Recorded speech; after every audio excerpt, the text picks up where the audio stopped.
Hello everyone, meron akong isi-share sa inyo ha. Isang dahon naman ito na alam ko lagi nyo itong nakikita.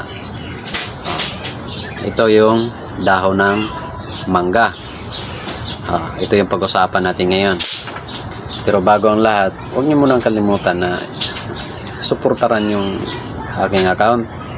Follow nyo, i-hits nyo naman yung button dyan, like lang, malaking tulong na po sa aming mga content creator. Mga lods, ang dahon ng mangga ay marami ding benepisyo. Hindi lang yun ang pakinabang natin yung bunga. Pati itong dahon ay meron ding benepisyo ang dahon ng mangga. Ito, ang dahon ng mangga ay maraming benepisyo sa kalusugan. Gamit ang tradisyonal na medisina, lalo na sa mga bansa ng katulad ng Pilipinas at India. At iba pa. Ito ang una, pampababa ng blood sugar. Karaniwang pinakuluan ito at iniinom bilang herbal tea. Pampatanggal ng ubo at hika. May anti-inflammatory at antibacterial. Pampalakas ng immune system. Mayaman sa antioxidant tulad ng phenols at flavonoids na lumalaban sa free radicals. Nakakatulong dito sa pag-iwas ng mga sakit tulad ng sipon at trangkaso at iba pa. Pampababa ng presyon ng dugo o high blood. Tumutulong sa pampakalma ng blood vessels na nagpag-regulate ng circulation ng dugo.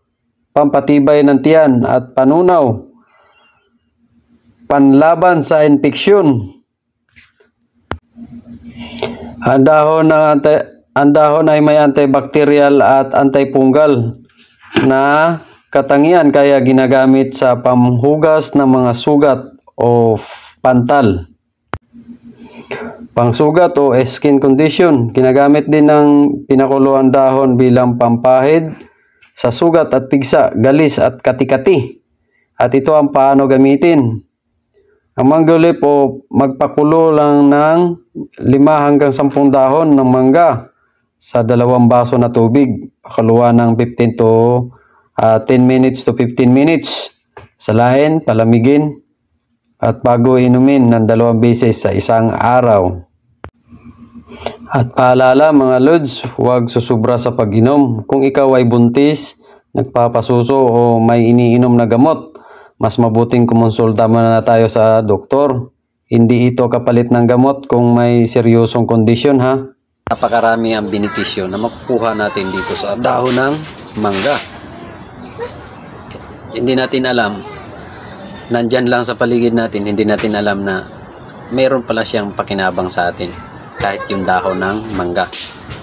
Kasi kung wala yung content creator o mga vlogger o yung mga nagre-research para malaman kung ano ang mga benepisyo na meron dito sa mga dahon ng mangga. Sana may natutunan kayo. Salamat. Follow and share.